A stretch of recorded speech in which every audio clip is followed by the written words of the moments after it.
Coach, this team has had its ups and downs through the season, but you've won at the right time. What do you think has allowed this group to hit its stride going into the regional final?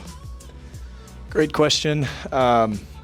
Basically, we've just hit a moment in our season where we have been tested a lot, whether that is through, as mentioned previously, due to sending offs, injuries, absences, things like that.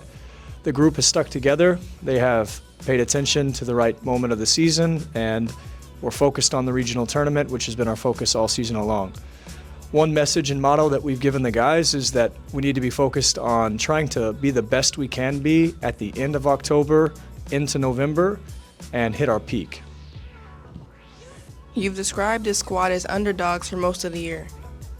How have your players embraced the identity heading into tomorrow? Our team is very aware that we are probably one of the youngest teams that we play in our division. For example, Randall is probably average age is around 21, 22. Southwest Adventist looks like they have a lot of returners on their roster. And so with our schedule with NAIs and D3s that we've had to play, we're a very young squad with 22 players. And so our guys are very in tune with what it means to be a young squad. And taking on an underdog role isn't a knock on abilities or confidence. It's more of a role that we've embraced to be okay in games that are going to be challenging and they're going to grow us. You mentioned earlier in the week that this is the healthiest your roster has been in a while. How much of a difference does that make for your tactical approach and overall energy level? Well, I think it goes without saying. Basically, obviously when your squad is healthy, you can be the best that you can be. When your squad's not healthy, you have to piecemeal things together and try to get results. Right now, due to the great trainers here at ABU and due to the guys' focused on what their rehab plan is, they have been able to rebound and get back healthy and back into the squad. So we're looking forward to the regional final with a full healthy squad. Without revealing too much, what are some of the key focuses for your side as you prepare for SWAU, a team you're familiar with? Yeah, it's always challenging playing a team 3 times, but some of our focus is who are the key players on the opponent side of things, what our identity is as a team, whether that's attacking, whether that's defending, and what our game plan is going to be heading into the game. Guys followed the game plan very well against Randall, and we're looking to do the same on the training ground today and then apply it tomorrow at 2 p.m. You've spoken throughout the year about belief and resilience. How have you seen those qualities show up most in this group during the postseason run? Well, through a season that's been through ups and downs, we've had great results and then we've had poor results. We've had average results, and it just seems that the motto or the kind of mindset of our team is, let's focus on the next game. Let's forget about it, let's move on, and let's focus on what's ahead of us, focus on what we can control, and let the rest go to the wayside.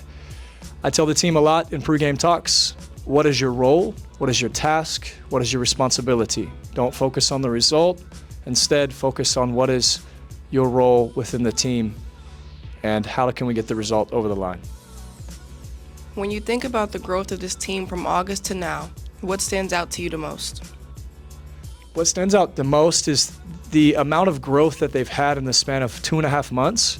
I can just tell from the regional semifinal that the identity, the style of play, the game model, everything is kind of coming together, whereas it wasn't there in September. Identity, roles, things like that. Man, I couldn't be more prouder of the group, just in terms of what they've taken on, the identity they've taken on, and all of that. But I think it's just time. I think it's just time us spending together, time us training, getting to know each other, the relationships and things like that. So we're hitting a real stride, and it's real positive, and so we have nothing to lose in the final. We have everything to gain, and I want our guys to know that, want the fans to know that. We have everything to gain and nothing to lose. Final one, Coach. What's your message to your players on the eve of a championship match? Great question. Energy, enthusiasm, focus, fight, enjoyment.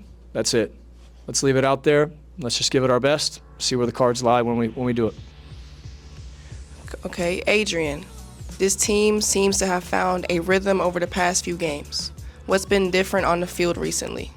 I feel like definitely we've hit a stride where we're more confident in games, and we're definitely able to execute our coach's game plan better than we were at the start of the season. Now that we've gelled more together and we've been able to have spent a lot of time together. You're one of the players who covers a lot of ground and sets the tone in the midfield. How do you balance the intensity required for a match like this with staying composed under pressure?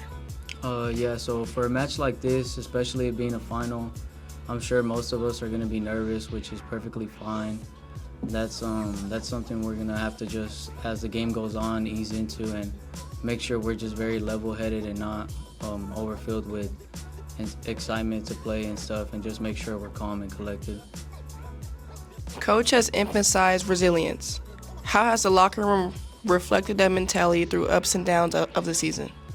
With there being a lot of downs on our record, we've definitely had to face a lot of adversities, but I feel like we've overcome this hill, and right now we're hitting a good peak going into this final, especially after our win on Tuesday and it being a pretty good win. So I think we're going to be ready for tomorrow. Final question. If you had to describe the mindset of the team right now in one word, what would it be and why? Underdog, because as Coach said, we know that we're the team everyone thought we were going to lose on Tuesday, but we overcame that challenge, and on Friday we're hoping to do it again. Okay, Luka, you've been a spark in the attack lately. What's been working well for you and your teammates in the finals third? For what's been working well with me, I think our midfielders are putting the ball on top very well on the final third, which we can pick them up, and then from the corner, we could place them to the box, and I think we get a lot of chances from that. Every player dreams of competing for a championship. What does this opportunity mean to you personally? Personally, I think this is a really good opportunity, and for the team as well. We're a very young squad, so I think this is going to be a very good experience, and we'll have fun as well. This group looks like it's having fun again. What's the chemistry like right now among the guys as you prepare for this stage? Chemistry, I think the first week, like when all of us barely met each other, we like instantly clicked. I think every day we get closer, all of us as a team. And I think the chemistry is really good, and it all counts on tomorrow. Lastly, what gives you confidence that this team can finish the job tomorrow? Confidence, I believe when we train today, we better practice with full intensity to gain confidence. I think that we should just play for fun, fight for each other, sacrifice for each other, play as a team, and I think that's what gains confidence from that. Okay, Coach, any final thoughts or messages for your supporters and those following the team heading into tomorrow's regional championship? Yeah. If you can make it out, come out, support us. We'll be kicking off at 2 over at Oak Ridge Parvin Stadium, Frank Field. We'd love to see you there. Be loud, cheer us on as we have a chance to punch our ticket to the Nationals. Go ABU.